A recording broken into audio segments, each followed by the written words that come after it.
Bakwethu ukudibana njalo kuleli viki siyabonga okhuluma lani elamukela kulolu hlelo buza iBhayibheli ukuphendule umfundisi uEsindlovu ukhambale ejahala kompofu umfundisi OP Mpofu siza kuxoxa sindawonye lapha sikhangela incwadi kaDaniel kodwa singakangeni kungxoxo yosuku lwalamhlanje vumani ubana mphinde inombolo zocingo 0718444196 0718444196 uma ufuna ubana uzwisise ngokujula lezi ndaba esikhuluma ngazo kumbe mhlawumbe ufuna incwadi ebizwa kuthiwa iGreat Controversy incwadi esipha mahala kungela mbadalo eza kuchasisela lezi ndaba ngokujula kwazo. Mfundisi siyakwamukela. Siyabonga. Salibonani balaleli. Siyamkelana njalo ezifundweni zethu zale iviki buza iBhayibheli ukuphendule. Sengathi uNkulunkulu angasiphathisa asinike inhlakanipho yokuzwisisa lezi zinto lokuqaphela ukuthi uThixo usithanda okunganani ngecebo lakhe losindiso. uNkulunkulu asenzele umusa ngumfundisi OP Mpofu. Siyabonga. Mfundisi Mpofu siyabonga. Asike sibuyele kancane ke sithatha amandla lapho esagcina khona. Sithe siya phambili. Abanye abalaleli ngqe baqala ukusizwa lamhlanje ngamafitshane nje lapho esishiye khona bese sithatha khona phana. Siyabonga. Lokho sigxila kundaba 2300 day prophecy. So khathesi sesiseduzane lokho sibuye. Yeke sibuya kancane kancane. Sibuya kancane kancane. So sayithinta sayilonda sukela ngo457 BC saya ku408 BC lapho kwaqedwa khona ukwakhiwa iTempeli. Suka ku408 BC saya ku AD27 lapho uJesu abhaphathizwa khona kumbe agcotshwa khona. Suka ku AD27 saya ku AD31 lapho uJesu afa khona. Suka ku AD31 saya ku AD34 lapho kuphela khona 490 years kumbe 70 weeks. Sisuka ku1834 saya ku1844 lapho kuphela khona 2300 years. Nasinda. Yikho lapho esithi thina kwaqalisa umsebenzi wokuhlanjululwa kwendlu engcwele ku sanctuary yasezulwini. So eke sagcina khona ivike epheleyo besiveza njalo ukuthi uJesu nguye yedwa umpriest wethu omkhulu. Ngakho omunye. Ngakho omunye ongumncengeli kumbe igqwetha lethu phakathi kukaNkulunkulu labantu. uJesu kuphela. So sizabe lokho sikwambula kancane kancane ukuthi uJesu wenzani. Sigida phezulu. Njalo kudlelana njani ethebanikeli. Kunjalo. Ake sigide ke phezulu kwayo lapha sikhangela nale indaba kaJesu lomsebenzi wakhe endaweni engcwele ukuyihlambulula kutshoni kithi abalaleli kuyini ungasincedisa ngakho mfundisi. Siyabonga. So engcenye singaqalisa futhi ngokukhumbuzana lokho esike sakuthinta ivike epheli ukuthi sanctuary yayilezigaba ezintathu. Yayilesigaba kuthiwa liguma icourtyard. Ibe le ndawo engcwele. Ibe le ndawo engcwele. So ivile lifisa ukuthi sikhangele umsebenzi kaJesu endaweni egumeni. Sibe sesimbone esuka egumeni esiya endaweni engcwele. Sibe sesimbone esuka endaweni engcwele esiya endaweni engcwele. Yinjongo esilayo iviki yona. So ungakhangela lapha sikhangele uJesu esegumeni. Kenje egumeni kwakulani.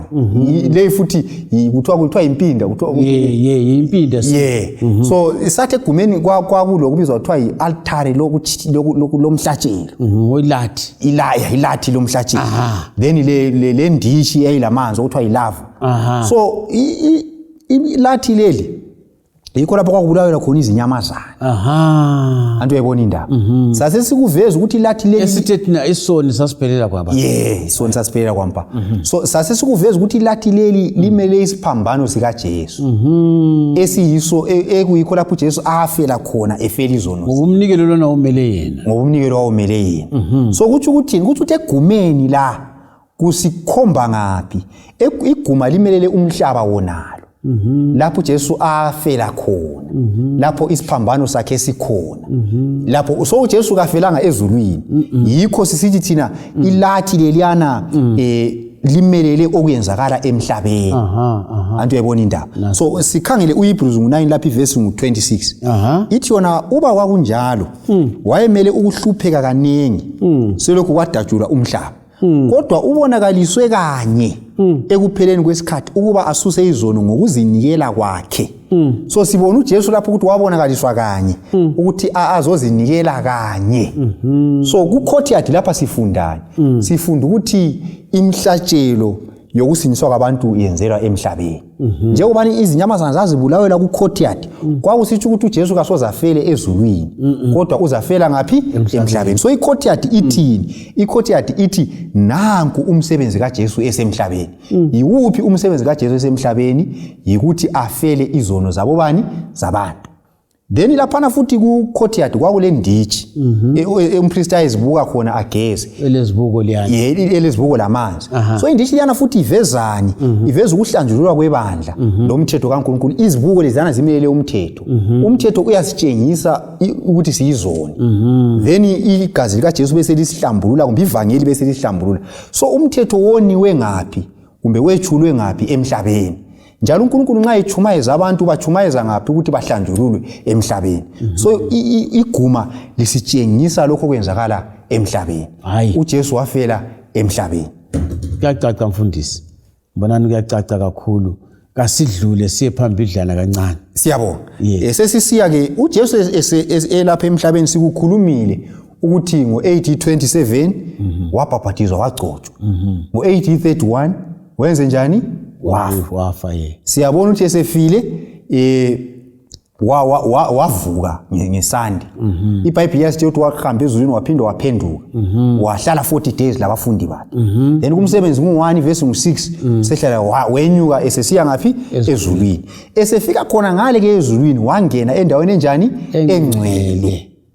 Andu yayibona indaba. Liyana yayingena khona umpriest ka nsuku zonke. Yes. Yes. Esesenza umsebenzi wakhe khona phana ukuthi asincengele. Engeke singabala uHebrews chapter ngo-9.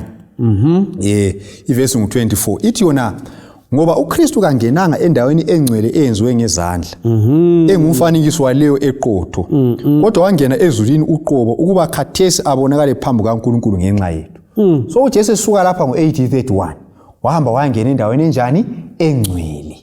Andu yayibona indaba.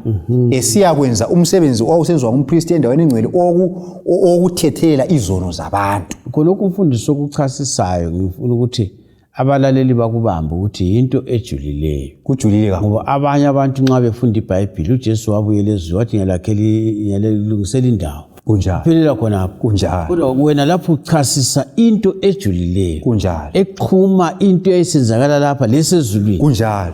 So uJesu ayisikuthe esesuke eCalvary wafika ezulwini wahlala wathi sengiqedile icebo losindiso. Wayeqhubekela phambili. So kathese endaweni esesendaweni engcwele la wayesesimela ngegazi lakhe. Atshele izimvu ngoba kwakungavumi vele ukuthi ayefela khona lezweni. Kwakumele afele lapha emhlabeni okwaba lesono khona ukuze futhi abe isibonelo sethu. So uJesu kathesi sesisesigabeni sokuthi uJesu sendaweni enjani? Engcwele. Usimela lapho ethethelela izono zethu esincengela ngegazi lakhe. Uzubona ukuthi into wankhona ungenelana mnandi njani. Sithe thina kwakungela mhlatshelo wawungena kusanctuary. Kodwa kwakungena ini? Igazi. Andu yayibona. So uJesu laye ufele lapha emhlabeni. Uhamba yena akathwalanga dengezwi legazi njengabapriest kodwa ukalidingi yena. Uhamba esiyasimela kangeni legazi njengabapriest laba ababehamba bethwele umganu. Kodwa uhamba esiyasimela ngalokho achiye kwenzile. Igazi lakhe achiye lichithe ngaphi? Emhlabeni. Andu yayibona indaba. So ngoba ezulwini akungeke kwenzele umhlatshelo khona. Yes. Kuyacaca mfundisi. Nxa sikhangela ke siya phambili kusuka lapho kuye ngaphi? Siyabonga. So sesimbonile uJesu esendaweni enjani? Engcwele. Khathi sesifisa ukuthi siphendule umbuzo ukuthi kathi yindaba uJesu engaphelelanga endaweni engcwele kathi kakwenelanga yini ukuthi aphelele endaweni engcwele. Kodwa singabuyela kuTestament elidala iBhayibheli izasitshela njalo ukuthi akuphelelanga. Ngoba sikhuluma indaba liyani yokuthi endaweni engcwele lapha kwakuvunywa izono nsuku zonke. Izono bese zingcolisa ini? Ithebangeli. Kwakudingeka inkonzo yokwenza njani? Yokuhlanza ithebangeli. Ake sibale lapho uLevi ngo-16. Levi ngo-16 verse ngu-29 lo 30. Ithi yona lokhu kuza kuba isimiso esingela kuphela kini sokuthi ngosuku lwe-10 lwenyanga yesikhombisa liza kuzithoba lingasebenzi. Okuzalwa elizweni lowemzi, okuzalwa elizweni lowemzini ohlala phakathi kwenu ngoba ngalolu suku lizakwenzelwa indlela yokubuyisana ukuba lihlanjululwe. Lizahlambuluka kuzo zonke izono zenu phambi kwenkosi. So lapha kukhulunywa ngosuku lokubuyisana olwalisenziwa ngelanga le-10 ngenyanga yesikhombisa, 10th day of the 7th month. Okay. So uNkulunkulu lapho uyabalayo ukuthi usuku lolu lingasebenzi, lizazila ukudla lonke ngenxa yokuthi ngalolu suku kumele libuyisane loNkulunkulu, uhlanjululwe indlu engcwele lani lisale linjani, lihlambulukile. So uJesu akwakungenzi ukuthi la ezulwini ahlale endaweni engcwele ngesizathu sokuthi inkonzo yesanctuary yayingapheleli endaweni engcwele, yayiphele endaweni engcwele. So yikho kwakumele umpriest omkhulu angene endaweni engcwele kanye ngomnyaka ukuze enzeni, ukuze kuhlanjululwe ithebanikeli ezonweni ezazivunywa nsuku zonke, zivunywa ngobani, ngabantu. Yikho esikubonayo lapha. So engcesi ngaphambili futhi sike sakuthinta ukuthi iviki eliphelileyo indaba yembuzi ezingaki, ezimbili. Engcesi singayibala mfundisi, abanye bazathi ngayingaphi. Siyabonga. Engcesi singayibala yona leyo khuluma ngayo. Sikhangele uLevi ngo-16 verse 5. Isikhathi siyavuma. Ithi yona athathe ebandleni labantu bako-Israyeli impongo ezimbili zibe ngumnikelo wesono, lenqama ibe ngumnikelo wokutshiswa. Bese sisiya kuverse ngu-8. Ithi yona enze inkatho ngezimpongo ezimbili, enye inkatho ibe ngeyenkosi, lenye ibe ngeka-Azazeli. U-Aroni kanikele impongo edliwe inkatho yenkosi ibe ngumnikelo wesono, kodwa impongo edliwe inkatho ka-Azazeli kayibekwe phambi kwenkosi iphilile, ukuba kwenziwe indlela yokubuyisana ngayo ithunyelwe ku-Azazeli enkangala. Antu uyabona indaba leyana. Kuthiwa u-Aroni uzathatha imbuzi, kumbe umpriest omkhulu uzathatha imbuzi ezimbili, kuthiwa zimpongo laphana ezimbili. Inkatho. Inqama kangikhulumi ngazo lapha ngoba zinqama ezazivele zitshiswa enkonzweni yansuku zonke. Kodwa lezi impongo ezimbili inkonzo yazo yayisenziwa kuphela kanye ngomnyaka. So kuthiwa yenza inkatho enkosi leka-Azazeli. Enkosi yenikelwa. Enkosi yenikelwa. Kodwa u-Azazeli kuthiwa ingabulawa, icacile iBhayibheli lapho ithi kayisali philile ukuze kwenzele ukubuyisana, u-Azazeli abe sethunyelwa enkangala.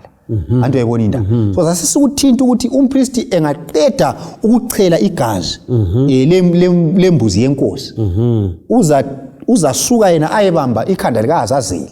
Athi Azazeli, wena sesikunika izono zonke ezivunyiweyo lezi ngoba nguye umsunguli wani wesono. Isono sesisuka ke ko-Israyeli sihambe lo-Azazeli. U-Azazeli kuthiwa wayeza kuya ngaphi, eza kuyafela khona. So Azazeli nxa esesukile wayenkangala, kuthi ukuthini? Kuthi ukuthi abantu abavuma izono kabaselani, kabasela sono. Kuthi ukuthi indlu engcwele isinjani, sihlanjululiwe. Kuthi ukuthi abantu sebengabuyisana loThixo ngoba isono sesisusiwe ko-Israyeli. Angazi mfundisi khona uzabuya kikho yini ukuthi kuJesu kusebenza njani? Uzabuya. Siyabonga. Sesingahle sikuhlanganise. Sisithi thina uJesu ke yena yikho sithe thina kwakungamelanga phelele endaweni engcwele. So sithe thina ngo-1844 ke yikho lapho uJesu angena esigabeni sesibili kumbe sokugcina, ngeke ngithi sokugcina somsebenzi wakhe. Khathesi ke wasuka endaweni engcwele wangena endaweni enjani, engcwele. Lapho usesenzani? Usesenza umsebenzi wokusincengela number 1, kodwa usesenza lo msebenzi wokwahlulela. Antu uyayibona indaba, i-judgment. Kusebenza njani lapha? Sikuthintile ukuthi izono zabantu bonke ezivunywayo kusukela ngo-1844 ngokomfanekiso ziyabe zitransferwa. Nxa ngivuma isono sami ngithe aziphelele emoyeni, yasuswa ziye kwenye indawo, aziphonga unyamalala emoyeni. Antu uyayibona indaba. So isono kumele silungiswa ngaleyo ndlela, sisuka komunye siya komunye sizaze sicine sibuyele kumnikazi owasisungulayo. So izono zonke ezivunyiweyo kusukela emuntwini wakuqala owonayo zithwele nguJesu khathesi. Antu uyayibona indaba. Lezi zavunywa. Ingoma lethu wazithwala izono. Lezi zavunywa uyazithwala futhi. Then ke nxa eseqeda umsebenzi wakhe okwahlulela lokusincengela, uzathi yena njobana bantu emhlabeni la selivumile izono, lile selivuma izono, yikho azathi olungileyo kahlale njani, elungile. Kodwa lile lingavumanga, omubi kahlale njani, emubi. Angayenze njalo umusa usuvala, abe sethatha izono leziyana ezivunyiweyo sezibuyisela kubani, kuSathane. nguye uSathane uzaba olomlando wezono zonke ngoba nguye umsunguli wani wesono. uJesu angayenze njalo ke umsebenzi wakhe endaweni engcwele uyabe usunjani, uyabe usuphelelisiwe kuthi abavuma izono basala bengasela sono. Le universe kaNkulunkulu sizabe lokho sikulonda ukuthi uNkulunkulu vele injongo yakhe ukuthi kusale kungasela Sathane lezoni, kusale izulu selingasela abantu abonileyo lesono sesinjani sesingasekho. Umfundisi engxenye ungasinceda isikhathi sesingani sesiphela ukuthi kanti abantu kunzima kangakanani. Ungeke ngezwe ngomunye umfanekiso womuntu okuthiwa wagada imota elemthwalo. Umshayeli wathi uyakhangela ngalesifukweni wabona umuntu lokho ethwele izikhwama zakhe ekhanda esizima kodwa phakathi kwemoto. Wamisa imoto uthi kanti imthwalo wakho imoto la anti ithwele wena lemthwalo yakho beka phansi. Kodwa wakhathi hayi imoto lezasindwa ezwela imoto ngizama ukuthi ngithi into le indaba isiba nzima ukuthi angithi izona ngasikhuluma ngazo ukuthi la nqa zibomvu kunjalo, la nqa wabulala abantu kunjalo, la nqa wenza into enjani akula sona singaqolelwayo. Kungani kusiba nzima ebantwini? Ngibuza njengomfundisi ukuthi ukuvuma ngoba akutsho ukuthi kuba phansi ngesisu awubhadale, akutsho ukuthi subuka, akutsho ukuthi khona zihlabe ngameva kunjalo, akutsho ukuthi zisike ngamatshe, kuthiwa vuma ukuthi inkosi ngonile kunjalo. Kungani abantu bezalahlwa khona ukhangane into nje emeli belula kunjalo. Nxa ngikhumbula ngicabanga ukuthi uPaul uyaloba mbona kuKorinte konke waqala ngo1 verse 18 mbona usehlala ithi yona ivangeli lesiphambano liyibuthutha kulabo ababhubhayo. Kwesinye isikhathi omunye umuntu ubona kulula ukuthi ngathi imbulela umuntu kumbe ngonile, ngipho ngiguqa phansi ngithi uNkulunkulu ngiyavuma ngicela ungithethelele ngoJesu. Abanye babona ngathi ibuthutha. So uhlupho ezikhathini eziningi luba sekuthini abanye abantu babona ngathi kulula kakhulu kule saying ethi is too good to be true. Uthi into lokhu ukuthi ngingapho semvuka khona bana sengithethelele. Kodwa ngaba ngulo mfundisi kube ngumthwalo yini? Thina kithi kulomuntu wabulala umkakhe. Wamgqibela phansi. Wadinga umama lwa. Dinga weyisakhamuzi simazi lathi sikhula. Wadinga wambulala wamgamula. Wamgamula wamhlohlela emlindweni esambana. Angazi ukuthi wengene yini ubabalwana. Kodwa ke wadinga umama lwa engakhulumi ukuthi umkakhe ungaphi. Kodwa ngiyacabanga ukuthi wengalali ubabalwana. Kunjalo. Isono kasikulalisi. Asikuphumuzi. Kunjalo. Kodwa ke ungavuma la nxa kungabe kunzima ukuvuma khona kuyakukhulula. La nxa ungazima pho athi yimi ngimbulele. Kuyakhulula. Bakubopha mbe bathini kodwa ke kuyakukhulula. Kunjalo. Kodwa nxa umuntu kulento ethi ababe babaleka ngolamuntu abaxotshayo kulento ekuhluphayo. Lesela lingabona amaphoyisa even bengadingi lona. Isazela sakho liyabaleka bangahle babona utshontshile. Bathi babona so ngezinye indlela kulokho kusiye endabeni yaleyo ukuthi umuntu uthwele umthwalo yena esisemodeni. uJesu wenzile konke ulokho esenza umsebenzi wokusindisa kathesi. Kodwa inhlawulo yesono yabhadala yonke eCalvary. Kodwa inengi lethu sithwele impahla sithina sigadi ibhasi. Sithwele impahla sisemodeni. Kodwa uJesu uyasincenga, uyasibiza uthi yena ngalanda wena emhlabeni. Ungalanda wena kalandanga abanye abantu, walanda wena uJesu lawe. So akula muntu ongathi ezamzizi inkulu kakhulu. Akula. Akula muntu wazinkulu. Angazi mfundisi kusingakayiphethe ukuthi kuyini okunye ufuna ukuthi ukubalulekise kulindaba esikhuluma ngayo ngokuthi uJesu khathesi usendaweni engcwele. Umsebenzi wakhe khathesi ukuthi nxa ugcizelela lokukhanyisa usutshilo wathi uza kukutshathena olungileyo kahlalelo. Lapho kushuthi nxa kuyikuthi kudlala umdlalo webhola sokuyimpembe yokugcina phela. Kunjalo. Kasika ayikakhali kathesi. Kunjalo. Lo kathesi uthiwa uthandayo kabuyi. Ungathini nxa siba nguyigoqa la? Siyabonga. So engesingayigoqa ngokuthi iviki leli sikhangele izigaba ezimbili ezintathu ezomsebenzi kaJesu. Khangela umsebenzi wakhe elapha emhlabeni owawufuziselwa liguma kusanctuary lapho kulesiphambano khona lapho uJesu esifa njengenhlawulo yesono.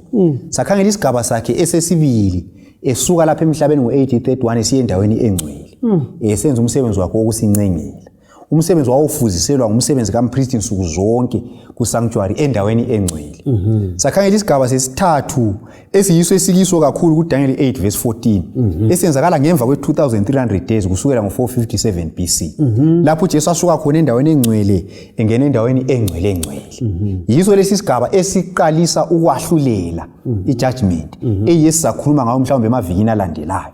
Lapho uJesu sesenza umsebenzi wakhe wokusincengela lokwahlulela. Endaweni engcwele ubesenza endaweni engcwele ubesincengela kuphela. Kodwa endaweni engcwele uyasincengela aphinde ahlulele. Ngoba soyisigaba sokugcina andubana engakathathi abangcwele ebasa ngaphi ezulwini. So eke sikuthintile kodwa isiqoqela sendaba ukuthi uJesu wenze konke ukuthi ngisindiswe. Kathi ngizalahlelwani uzalahlelwani. uJesu yena enze konke. Mhlawumbe abalaleli bangabala amanye amavesi lapha angabancedisa uLevi 16 ivesi ngu-15 kodwa sike sabatshela nje ukuthi babalisa hluko sonke esikaLevi. Ngabalisa hluko sonke izinto lezi esizichasisayo lapha ezesuku lokubuyisana zikhona kuLevi 16 la kuLevi 23. Mfundisi nxa ukhuluma sezinje sigqiba nje ukuthi kule nguEzekiel uthi kangithokoze ngokufa komuntu oyisona kunjalo. Aphinda abuze kathi uzafelana kunjalo. Kathi uzafelana. Nasi ngobe ezakithi balaleli indaba umfundisi ayichasisayo indaba emqoka lejulileyo eyokuthi usindiso lwethu kaluphelele esiphambanweni. Indaba yosindiso iyadlula uchasisile uJesu engene endaweni engcwele kuqala angene kwengcwele lapha sekhona khathesi kunjalo. Akulamlando esilawo kunjalo. Okwethu ukuvuma ukuthi siyizoni, okwethu ukuzilahlela kuye lokuzinikela kuye. Ngithanda ukuthi ngilikhuthaze futhi ukuthi incwadi le ngikhuluma ngayo lapha iza kulamulela lezi zinto esikhuluma ngazo zonke. Akulo kuseleyo mfundisi. Kunjalo. Incwadi kuthiwa i-Great Controversy iyachasisa le into esikhuluma ngayo eqakatheke kakhulu kithi sonke. Ngilethemba ukuthi umfundisi ukuklekile indlebe wazisisisa ngokuqakatheka kwesiprofeti. Wavula le ngqondo mfundisi sivula ingqondo la ukuthi sazi ukuthi kuyinokwenzakala khathesi. Ngilethemba liyaphathiseka ngemakhaya lalapho elisizwa likhona ikakhulu ngalindaba emqoka eyiyo ezagoqa umhlaba ekugcineni. Leqhakathekile empilweni yakho ukuthi nxa kungenzakala namhlanje ufe kuyini okuza kwenzakala. Nxa ungavumanga izono zakho akulanto uJesu angayenza. Kodwa ungavuma. Kuthi nxa sizivuma mfundisi uthembekile njalo ulungile. Uzasiqola izono zethu asihlanze kukho konke ukungalungi kwethu. Kasidibane njalo kuvikelizayo endaweni efananayo ngesikhathi esifananayo. Vumani ngibongele umfundisi uMpofu. Siyabonga mfundisi. Ngibongele njalo okaNcube osibambele emtshina. Inkosi libusise. Sihlangane njalo ngegama lenkosi. Siyabonga. Amen.